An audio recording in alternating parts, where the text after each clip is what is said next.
ക്യാറ്റ്ലി skill hub ഒരുക്കുന്ന തൊഴിലുറപ്പ് പദ്ധതി 6 മാസ പഠനം, മികച്ച ജോലി.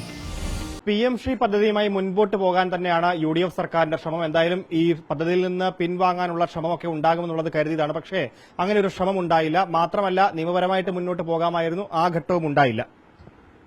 PM ശ്രീ പദ്ധതിയെ സംബന്ധിച്ചിടത്തോളം നമ്മൾ ഒരുപാട് ചർച്ച ചെയ്തിട്ടുള്ള കാര്യമാണ്. അത് വിശദാംശങ്ങൾ ആവശ്യമുണ്ടെന്ന് എനിക്ക് തോന്നുന്നില്ല. ബഹുമാനപ്പെട്ട മുഖ്യമന്ത്രിയും ബഹുമാനപ്പെട്ട വിദ്യാഭ്യാസ മന്ത്രിയും കേരളത്തെ ജനങ്ങളെ പറ്റിക്കുകയാണ്. BJP ആയിട്ടൊരു കൂട്ടുകെട്ടുണ്ടാക്കുന്നതിന് വേണ്ടി ഒരു കേരളത്തെ ജനങ്ങളെ ആകെ നുണകൾ പറഞ്ഞ് തെറ്റിദ്ധരിപ്പിക്കപ്പെടുകയാണ്.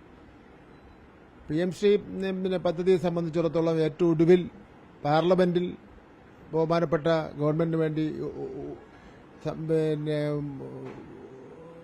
മന്ത്രി പറഞ്ഞ കാര്യങ്ങളുണ്ട്. ഒന്ന്, കേരളം PM ശ്രീ പദ്ധതിയിൽ ഒപ്പുവച്ചിട്ടില്ല. രണ്ട്, PM ശ്രീ പദ്ധതിയുമായിട്ട് ബന്ധപ്പെട്ടുള്ള ഒരു നടപടികളും കേരള ഗവൺമെന്റ് മുന്നോട്ട് കൊണ്ടുപോയിട്ടില്ല.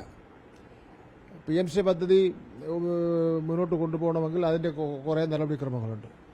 ഷംസുദ്ദീനും അതേപോലെ തന്നെ നമ്മുടെ മുഖ്യമന്ത്രി അടക്കമുള്ളവർ പറയുന്നത് മുൻ സർക്കാർ ഒപ്പിട്ടതുകൊണ്ടാണ് ഇത്തരത്തിലൊരു പദ്ധതിയുമായിട്ട് മുന്നോട്ട് പോകേണ്ടതായിട്ട് വന്നത്. അത് അങ്ങനെ ഒരു ബലപ്രയോഗം ഉണ്ടായതുകൊണ്ടാണെന്നുള്ള തരത്തിലാണ് പറയുന്നത്. ഏത് ബലപ്രയോഗം, എന്ത് ബലപ്രയോഗം? കേന്ദ്ര ഗവൺമെന്റ് അവർക്ക് നോട്ടീസ് കൊടുത്തിട്ടുണ്ടോ നിങ്ങൾ ഈ പദ്ധതി നടപ്പിലാക്കാൻ വേണ്ടി?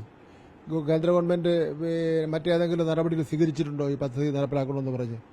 കേരള ഗവൺമെന്റിന്റെ ഇഷ്ടമാണ്. കേരള ഗവൺമെന്റാണ് തീരുമാനിക്കേണ്ടത് പദ്ധതി വേണോ വേണ്ടത് സംബന്ധിച്ചിടത്തോളം. ഇത് സംസ്ഥാന കേന്ദ്ര ലിസ്റ്റിൽപ്പെട്ടാണല്ലോ വിഷയം എന്ന് പറയുന്നത്. അപ്പോൾ കേരള ഗവൺമെന്റ് തീരുമാനിക്കാനുള്ള അവകാശമുണ്ട്. ഇത് എത്രയോ പ്രാവശ്യം പറഞ്ഞ് ഇത് എഗ്രിമെന്റ് അല്ല, ഒരു ധാരണാപത്രത്തിൽ ഒപ്പുവെച്ചു. ആ ധാരണാപത്രത്തിൽ ഒപ്പുവെച്ച ശേഷം അത് ഗവൺമെന്റ് വേണ്ടെന്ന് വെച്ചാൽ അത് തന്നെയാണ്. അതല്ലാതെ ഇപ്പം നിങ്ങൾ വേണ്ടെന്ന് വെച്ചു, ഇത്രാം തീയതിക്ക് മുമ്പ് നിങ്ങൾ ഈ പദ്ധതി നടപ്പിലാക്കിയില്ലെങ്കിൽ നിങ്ങളെ ഗവൺമെന്റ് പിരിച്ചുവിടും എന്ന് പറഞ്ഞോ? അല്ലെങ്കിൽ ഇത്രാം തീയതിക്ക് മുമ്പ് നിങ്ങൾ വെച്ചില്ലെങ്കിൽ ഞങ്ങൾ നഷ്ടപരിഹാരം ഈടാക്കുന്നു പറഞ്ഞോ? ഇനി ആകെ 6 മാസക്കാലം ആണ് അവശേഷിക്കുന്നത്. 6 മാസക്കാലം കൊണ്ട് എന്ത് ചെയ്യാൻ വേണ്ടി പറ്റും എന്ന് മാത്രമല്ല, വേറെ കുറച്ച് ഡീറ്റെയിൽസും വിവരങ്ങളും ഉണ്ട്. അത് ഞാൻ നാളത്തെ പത്രസമ്മേളനത്തിൽ പറയുന്നുണ്ട്. ഇത് യഥാർത്ഥത്തിൽ BJP മുസ്ലിം ലീഗുകാർ, അതിന്റെ ലീഗിന്റെ നേതൃത്വം കേരളത്തോട് മാപ്പ് പറയണം. അവർ പറഞ്ഞെന്താ, വിദ്യാഭ്യാസ മന്ത്രിയും അതുപോലെ തന്നെ ഇടതുപക്ഷ ജനാധിപത്യ മുന്നണി RSSുമായിട്ട് സന്ധി ചേർന്നു എന്നാണ് പറഞ്ഞത്. ഇപ്പൊ യഥാർത്ഥത്തിൽ RSSുമായിട്ട് സന്ധി ചേർന്നിരിക്കുന്ന ആരാ? UDFും മുസ്ലിം ലീഗിന്റെ മന്ത്രിമാരുമാണ്.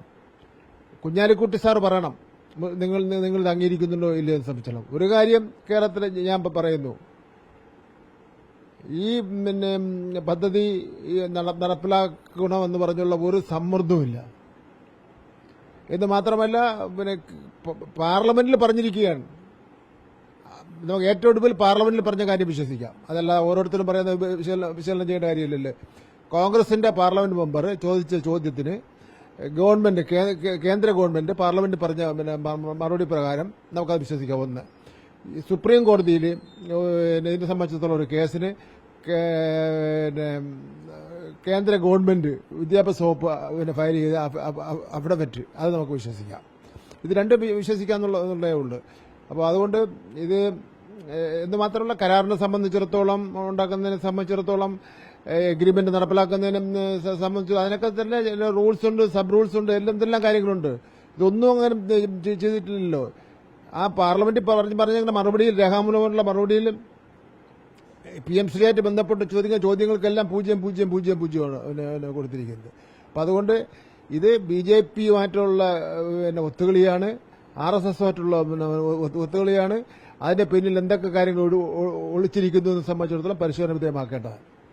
മുൻ വിദ്യാഭ്യാസ മന്ത്രി പറഞ്ഞതുപോലെ തന്നെ ഈ പലപ്പോഴും ലീഗ് അത്തരത്തിൽ വലിയ ആരോപണങ്ങളും ഒക്കെ ഉന്നയിച്ചതാണ്. പക്ഷേ അതിനപ്പുറത്തേക്ക് ഈ ആരോപണങ്ങൾക്ക് കഴമ്പില്ല എന്ന് തെളിയിക്കുന്ന തരത്തിലാണ് ഇപ്പോഴത്തെ പ്രവർത്തനം മുന്നോട്ട് പോവുകയും ഈ PM ശ്രീ പദ്ധതിയുമായിട്ട് ലീഗും UDFും മുന്നോട്ട് പോകുന്നതെന്ന് തന്നെയാണ് മുൻ വിദ്യാഭ്യാസ മന്ത്രി V. ശിവൻകുട്ടി പറഞ്ഞു വെക്കുന്നത്.